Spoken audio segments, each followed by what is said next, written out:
was my papaya. Of course, it was his tree that he developed, but just to show people you can grow his papayas.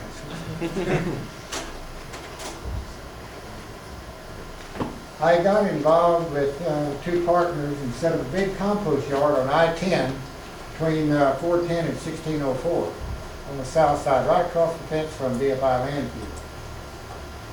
And we started taking ground up brush, and it was a lot shorter distance to there than it was all the way out to our farm, and pretty soon we had some big windrows of ground up brush and tree trimmings and everything else.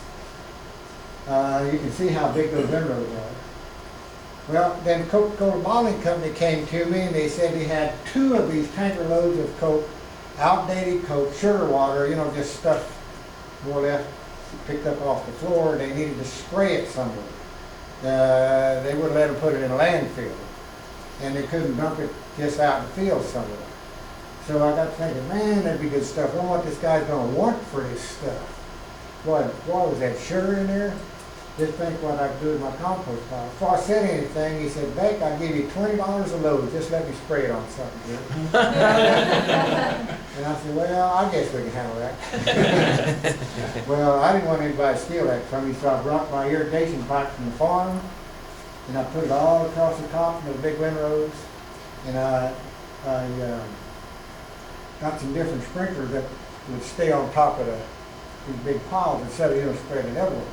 And then I made a quick connect for that guy. When he came out, all he had to do was a quick connect and kick the pump on, set into the truck to pump off, and pump Coca-Cola on those trees, on those windrows. Well, after a little while, that booger started getting hot. 188 degrees. Just Coca-Cola and tree trimmings. Anyway, one day that manager out there said, Beck, I got to show you something on top of this pile.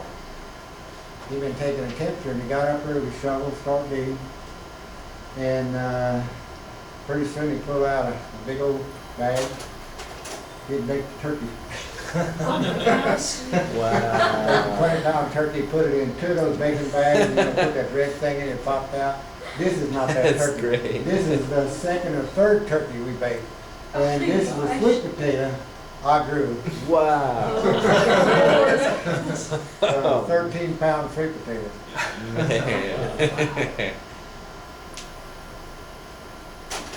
Anyway, if you read the books, it'll tell you don't let the piles get over 135 degrees or 132 degrees because it'll kill off the microbes. Let it do what it wants to do. Those piles are 188 degrees, made the prettiest compost you ever saw, and they were microbially rich. Let's go to West Texas. Some of y'all may be old enough to remember when New York had no place to dump their belt press biosolids. It's gooey, stinky, nasty stuff. And they were dumping it in the bay, and the judge said, you're not going to do that anymore. You're polluting our environment around here. So they loaded it on trains and started coming toward the southwest. Everybody said, not here. You're going to dump that New York poop here. Well, when they got out there to Sierra Blanca, that's a little town this side of El Paso, about 80 miles. Well, this is actually between Sierra Blanca and El Paso. Those ranchers out there said, pay us, and you can dump that stuff here. Well, they had no choice. They had trainloads up. They had to get rid of it. So they built a big spur into this one big ranch that's right in the middle of these other ranches. And they just stuck it in and roll off dumpsters. Big dumpsters, got a big forklift that picked them dumpsters and set them on the ground, and they opened doors and they haul it out and put it in these buggies and spraying it out like that. And that desert, it's pretty dry and kind of overgrazed. See, that grass is pretty poor in it. See, they're spreading that New York stuff. This stuff stunk really. They could smell it at that little town of Sierra Blanca, 7 miles away from the wind was blowing out. And they raised a lot of hell about that, but they kept doing it out there. Anyway, let me show you this spot 2.5 years later. How about that dirt stuff? See, that's what that prairie looked like until they overgrazed it. Now, this is where the deer and the antelope and the wolves and the cows and the hawks and everything else moved into this area. Because the environment is cooler. It's not reflecting all that heat back up. That grass is absorbing it. Soil is not getting as hot. And springs now are coming alive because the water is held, it's just not running off in a rush. They made an oasis out of that desert with that New York waste that nobody wanted. And they get paved. Of course, they had some expensive springs. Some of y'all may know Dr. Jerry Parsons. He's our new horticulturist, well I say new, about 15, 18 years ago. First came to San Antonio. And his PhD was in apples. Well, had a hard time getting a job, and they needed a new PhD in horticulture down here, so they hired him. He wanted to come to San Antonio anyway. And he potted that first plant I showed you. Remember, one in the mode? Anyway, when he moved here, I tried to talk compost to Dr. Parsons. Dr. Parsons said, Malcom, compost is good mulch, still got to fertilize. I said, try some. Beck, I don't need to try it. So I sent a competitor over with one of my bags of stuff, and I said, yeah, dump it on his lawn. If he catches you, tell him I said, tell him that Beck sent you. Well, Jerry sure enough. He caught him dumping that stuff on his lawn. Jerry come out and said, hey, bro, what the hell are you doing? What do you think you're doing out there? He said, well, Malcom said you wanted some of my compost. I said, all right, dump it right there. And Jerry got his wheelbarrow and the shovel and picked it up, hauled it out to his garden, but he left a dirty spot, so he washed that dirty spot in. Well, that spot came out thick and green. Jerry said, man, that looks bad. I better fertilize my lawn. So he got out his rapid grow wire rig.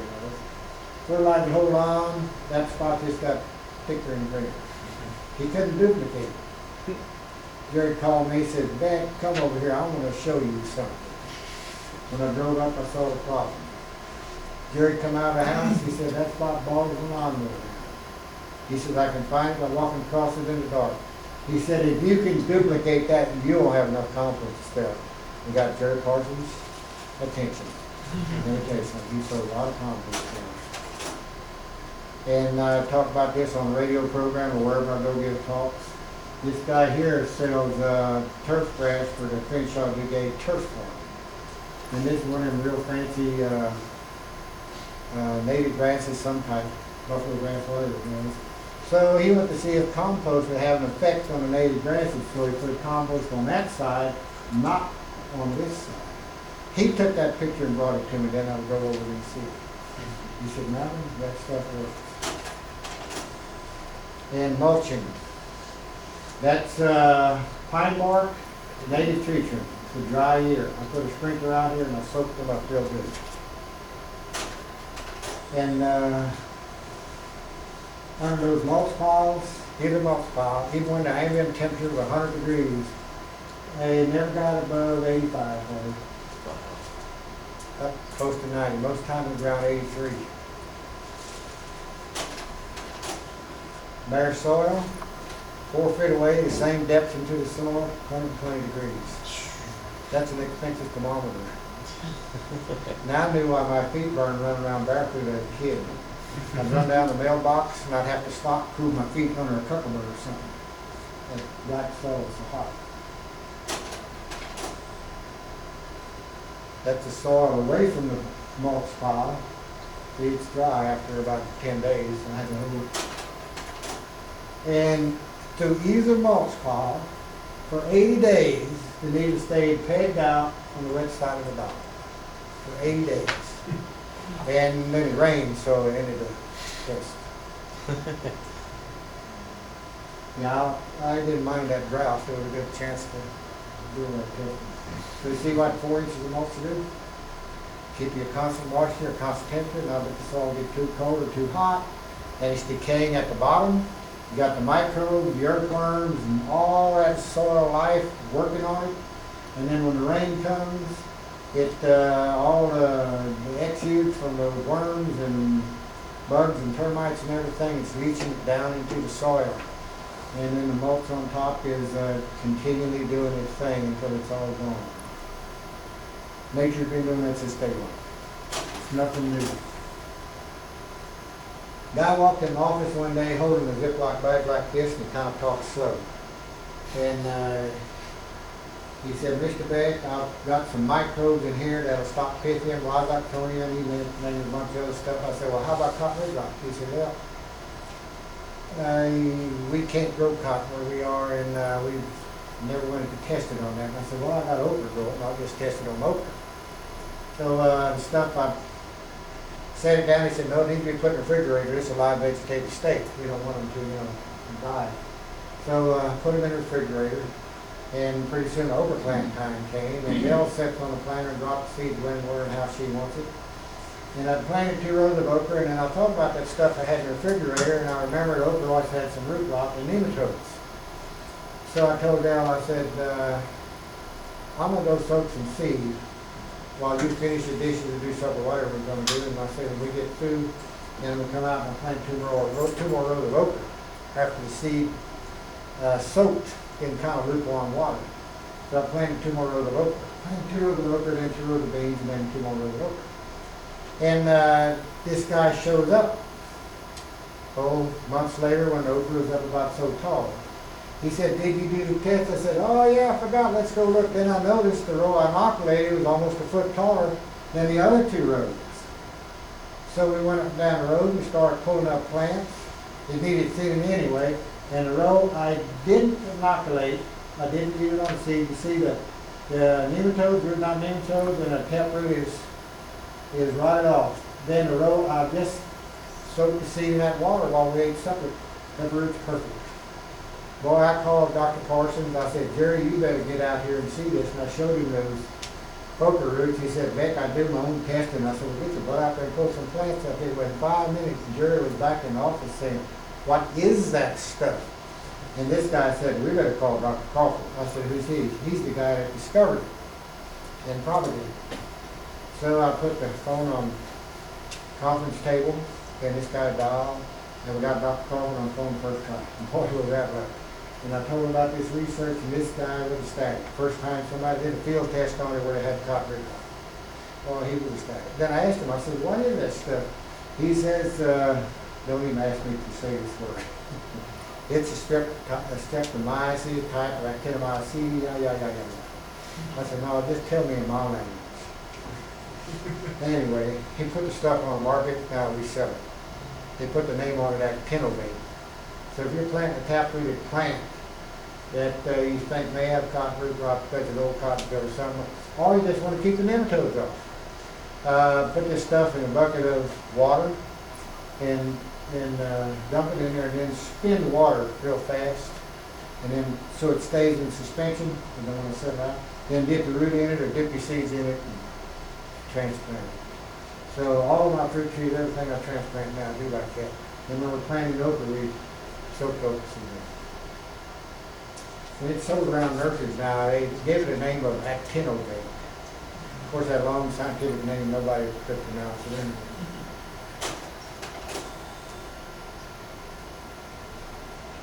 Our company makes all organic fertilizer, and it did pretty good. And one day I had 3 PhDs in the office wanting me to make them 100% organic fertilizer with no phosphate in it. I said, well, we're using too much phosphate. It's running off into the lakes and the streams and causing algae bloom. Even down the Gulf of Mexico, it's causing algae bloom down there. And I said, well, I can't make an organic fertilizer without phosphorus.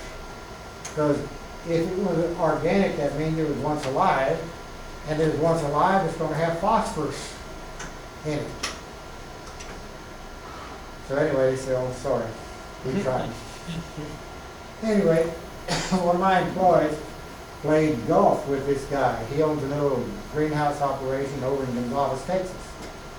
It's called Gonzales Wholesale Growers, you want some call. Oh, and this guy's been growing this in variety now ever since he got out of A&M.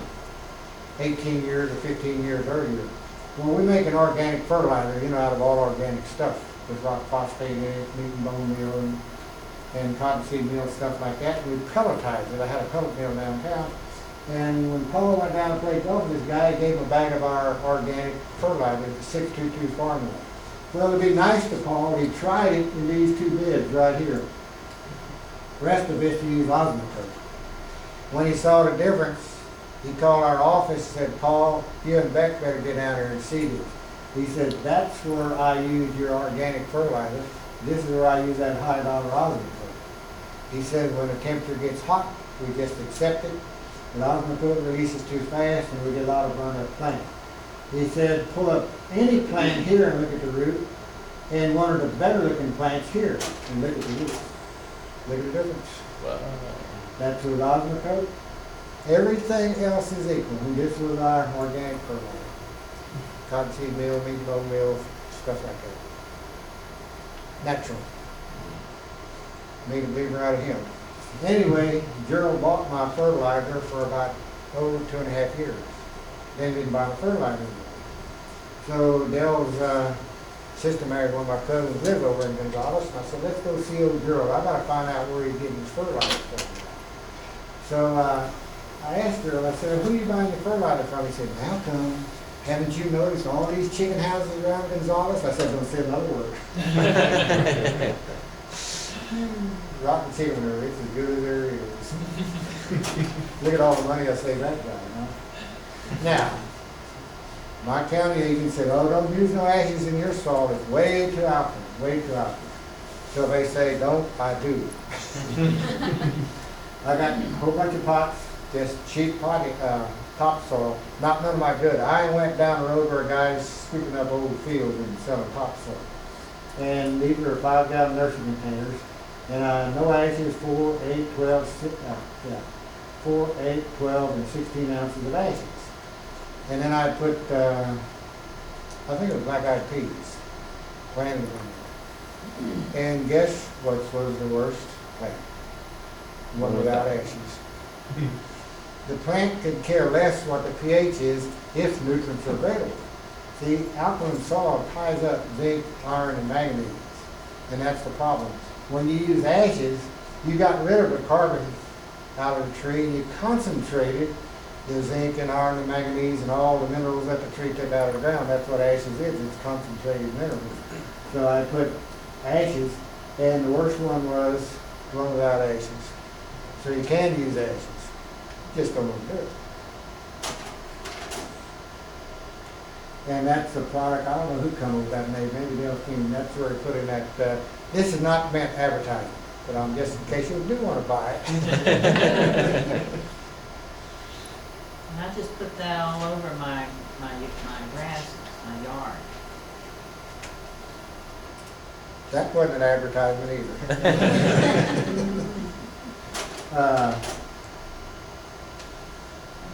This is kind of a sad story. Our San Marcos story. What were the couple that owned it? Mike and Martha Long, yeah. Well, they wanted to have all the gardening products. And we sold them a big mountain of our compost. And she delivered a load of this compost way up in the Cedar Breaks, close to Canyon Lake. And the lady planted her garden in it, and all the leaves cupped and curled and stopped growing. She got it tested, A&M, in a private lab for a herbicide. Well, it didn't come from us because that scoop of soil that was delivered up there came out of a 100 cubic yard pile that how many other 50 other people probably took out of that pile. Nobody else had herbicide. So I sent her some more. But it ended up for herbicide. Another bed. So this time I went up there. Sure enough, I could tell the plants. And this poor lady was chemically sensitive. She could only wear no makeup, nothing in her hair, snow white clothes, white socks, because she's chemically sensitive. That's why she was living way up there. And here her soil was kept looking for herbicide.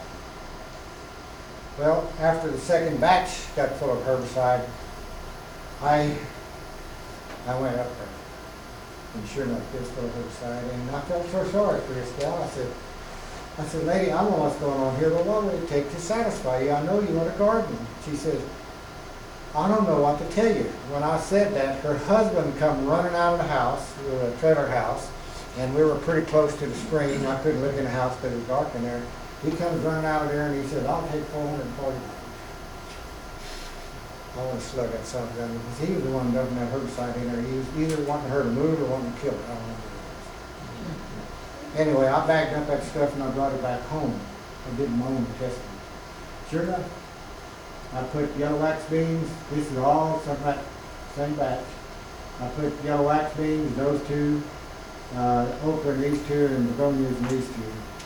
And then I put my vulcanite over here. It helped overcome the herbicide.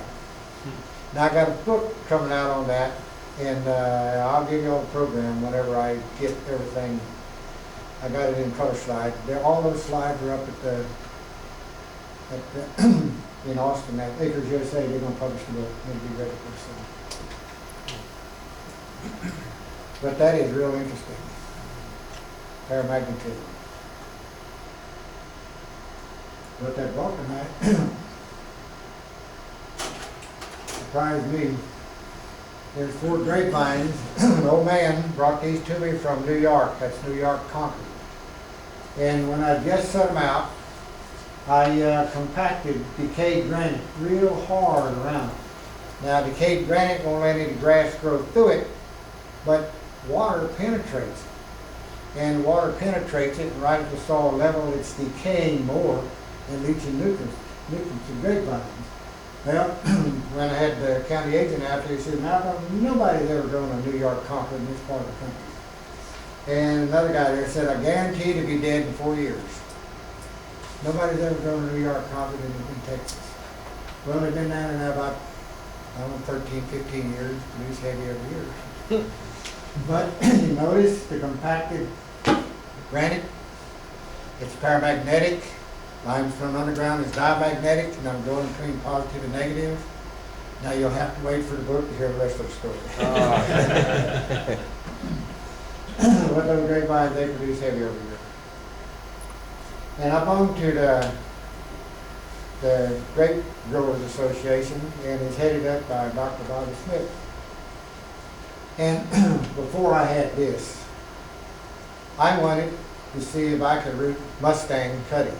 Nobody has ever been able to root a Mustang grape. Dr. Bobby Smith said if we'd ever learn how to root cuttings off of a Mustang. Y'all know what a Mustang grape is, that little wild ones that grow in a big bomb. Nothing bothers them, nothing. They're immune to everything. Alkaline, acid, all that make a difference. They grow all over Texas. Anyway, I figured, well, I'll try it. And I kept putting it off, and I got thinking, man, I may be too late. And I run down the creek and found that Mustang. And the buds are already popping pink. I said, well, it's too late. Everybody said you got to take them in dead winter. Well, I took them back, and I stuck them in our potting soil, and I watered them good. You know, I had silence about that long, and with a pink bud on the top. Every one of them rooted.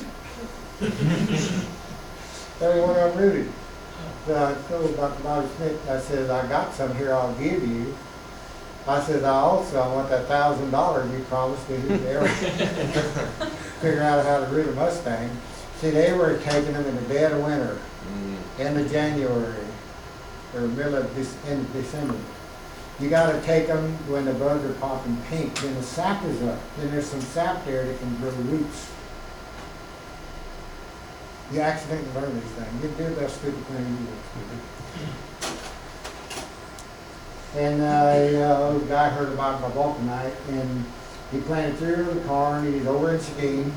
And this really poured vulcanite under it. He keeps working. And my county agent, old Bill Schumann, he's county agent, kind of a hard-headed Dutchman.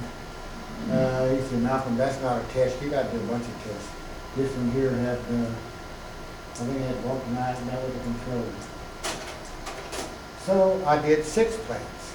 1 tablespoon, 2 tablespoons, none, 3 tablespoons, 4 tablespoons. Bill said, okay, that's a test, it works. Anyway, with Bill Schumann, he was the county agent from our county, and he was always out visiting, seeing what I'm doing. And I would always have to go give talks to his men's garden club and everything. And he kept hanging around our place, and I told him one day, I said, Bill, if you're going to hang around here, I'm going to hire you. He said, ooh, I'd love to work here 1 day a week. I said, pick your day. He said, I like it every Monday. He said, now you know, consultants get $25 an hour. I said, I know it. Well, after about the 4th week, he came to me and he said, Malcom, we got to talk about my salary.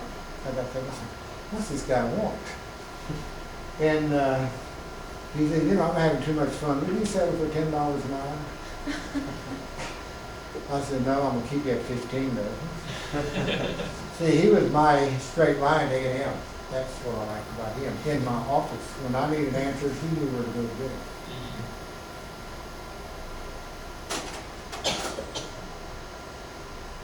That's the test I showed you with the Am I going back in? Yeah. Oh, this is another check. People are using molasses to grow plants. And found out that a bunch of people use molasses, like 1 or 2 ounces per gallon of water. So I had to try that. Anyway, I got some of our potting soil in here. I put a little dipper of rice seed in each. This one, when I watered it, I put a little bit of molasses with it. Feed grade molasses is cheap. It is one heck of a fertilizer. It's full of iron and carbohydrates and a lot of minerals. And diluted in water if you want to really make your garden grow. And we got everybody using molasses now. There's more feed grade molasses sold for fertilizer. And then I was getting this coconut coir. You know what it is? The outside of the coconut, all that fuzz. And they said it's just as good as peat, so I got the pure core and pure peat and planted back out of peat. By gosh, these plants, they run out of iron in the peat, but in the core they didn't. So that coconut core in horticulture is actually better than peat moss. Now, if, peat is good for certain plants though, if you're going to be fertilizing them and everything, but if you're not going to fertilize them, what comes out there.